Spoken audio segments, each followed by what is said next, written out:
Hello everyone, my name is Devin, and thank you for tuning to my channel, David's Mastermind. So here's what we're gonna get into today, y'all. But like I said, I want to give my math class and Coach Osborne a shout out for putting my video on the board. I want to give my friend Hayden a shout out for subscribing to my YouTube channel. And that's about it. So here's what we're gonna get into today, y'all. As y'all know, the 49ers lost to the Cleveland Browns, set 19-17. The reason why the Cleveland Browns beat the 49ers was because San Francisco didn't have a good bit of their players. Like, all their players were out. So that's really why the Browns won. And Christian McCaffrey, I know, was hurt. I think Trent Williams was hurt and everything. So that's why they lost that game. Next up, I want to get into let me tell you something about the Detroit Lions, y'all. And a lot of folks still saying early in the season that, oh, it's too early, or the Lions ain't going to the Super Bowl. Well, the thing is, if they can beat the Buccaneers, because the last time I checked, the score is 20-6, and they were winning the game. If they can beat the Buccaneers, then they'll be a Super Bowl team. But it's still early to concede. But if they can beat the Ravens as well, because that's who they got to play next week, then I'm there for it. What's your question, Mom? I'm sorry, no, you answered it. Okay, so next up, I want to get into the Cardinals offense. The Cardinals offense sucks. I mean, last time I checked, I think the score was 16-9. They were playing the Rams, which the Rams Cardinals are one of the suckiest teams in football now. So it's not really much the same. But when they both played in 2021, they both were good. But otherwise than that, they sucked last year. They sucked this year. They probably need to get some new quarterbacks anyway, like Caleb Williams. And as y'all know, speaking of Caleb Williams, your boy Caleb Williams threw 3 interceptions in the game and only scored one and only passed for 1 touchdown. And the Notre Dame whooped USC 48-20, which I was kind of wanting Notre Dame to win because I like that coach Marcus Freeman and everything. I think he's a good coach, and I think he's way better than Brian Kelly was at Notre Dame and stuff. So that's why I like him and stuff. So next up, I wanted to talk about what else? What I want to talk about? The NFL is just boring as a whole. Like, the Falcons game is boring. The Commanders is boring. Saints boring. The Texans are boring. Even though I can give the Texans a little something because they've been doing pretty good with C.J. Stroud. He did throw his first interception. I'm like, I don't know how many attempts it took. I think because they say he had passed the record for most pass attempts, or even if he doesn't complete them without an interception. I think he had like 180 pass attempts without an interception. So that was good to see from him. And as y'all know, they beat my Saints 13-20. So I don't know what's going on with Derek Carr in that Saints offense, but I'm sorry. It's nothing like how Drew Brees in the offense was. Just like the same with Matt Ryan and the Falcons. The offense is not the same with Matt Ryan and Julio. It's just different. It's all I'm trying to say is they look different. It just looks different. These young teams, the team is so young now. Nobody looks good. So shout out to them old heads for playing football and doing pretty good, because they did pretty good. They look like young heads to me when they were playing. They look like 23-year-old. Now you got these young 23-year-olds and they playing like they got that goddamn 50 years old. But either way, that's all I wanted to say for that. So next up, I want to get to my LSU. My LSU beat Auburn 48-18. They whooped them so bad. LSU was 4-1, 5-2 in the SEC, which means in Alabama's, I think 6-1 or 5-1, 4-0 in the SEC.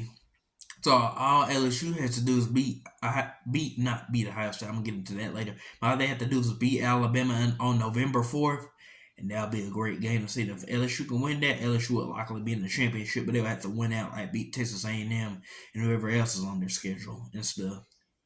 But they whooped Auburn 48-18. Auburn, they're just in the rebuilding stage. They've been in the rebuilding stage ever since that loss to the SEC championship against Georgia. They just been in the rebuilding stage. So I don't know where to go from there with them, but they suck. Let me tell you something. Texas A&M, Jimbo Fisher needs to be fired. Jimbo Fisher does need to be fired because the man, I ain't trying to say this man's been there since 2017, and the Texas A&M Aggies still haven't done nothing with him. They haven't even made it to the SEC championship. Even though I don't like Brian Kelly, how Brian Kelly gonna make it to the SEC championship in his first year, but Jimbo Fisher can't even do it. Can't even make it to the SEC championship, and he's making Max Johnson and Jake Johnson, my boys that went to my school, he's making them look even worse. So I think they need a new coach and stuff. And shout out to my boy Whit Weeks and West Weeks for playing at LSU. As y'all know, they beat Auburn 48-18. So that's all I'm going to say. Next up, I want to get into, as you know, Ohio State and Penn State play. this week. I got Penn State because I want to see Penn State make it to the CFP.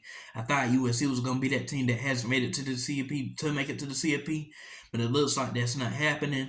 So I guess Penn State is the only other good team because if Penn State wins one out of the two games, either against Ohio State or Michigan, if they can at least win one out of two, I think that would be pretty good for them because then let's say Ohio State loses, but then let's say Michigan loses to Ohio State, then that could be a possible mix up in the Big Ten because it's a three-race team in the Big Ten. It's a three-race team in the Big Ten East. So either way, that's all I want to talk about for that. As y'all know, the Eagles and the Jets suck like always. Zach Wilson needs to go. He's not good. They really need to move on from him because the Jets, last time I checked, the score is 14-9. And that's not going to win football games, scoring 3 field goals. And let me tell you something about Jerry Jeudy and Steve Smith Sr. I applied Steve Smith Sr. because this is what Jerry Jeudy said about Steve Smith Sr. He said, "Ninja, I don't mess with you." That's what he said. Well, he said, he didn't say the word ninja, but he said the N word. That's what Jerry Jeudy said to Steve Smith Sr. And Steve Smith Sr. Agent 89 was like, "You are average wide receiver, and the Broncos are eventually gonna move on from you," which I applaud him for that because yeah, they are. You haven't seen Jerry Jeudy do nothing. How the Lions got wide receivers, and they wide receivers doing better than y'all. When y'all should be doing better than them, y'all got Marvin Mims and Jerry Jeudy, y'all still can't do nothing. But either way, that's another story for another time.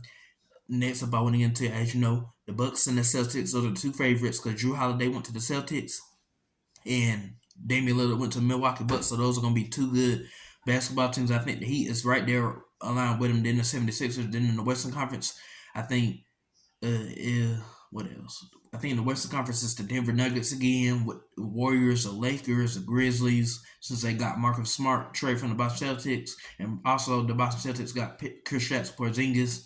So all I wanted to say is I think those are going to be the main teams to beat in the NBA, and we'll go from there. So that's all I wanted to say for now. I don't have no. What do you need?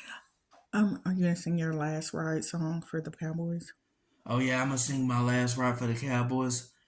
It's been a long day without you, Dak Prescott. And I'm going to tell you all about it when I see you again. You have not come a long way from where you begin. When you lose to the San Francisco 49ers 42-10. 42-10. Oh, shut up, Eagles fans. I don't like y'all. Y'all better hush. Yeah, why y'all dipping me into the grease? Yeah, Dak Prescott, you need to leave. You need to be dipped into the grease with something like that. Because I got that from John Hunt. He's a comedian and stuff. So I got that from him. He has an Instagram portfolio, but either way, you can look him up there. But that's where I got the song from. Either way, I want to say thank you for subscribing to my channel. Love y'all and goodbye.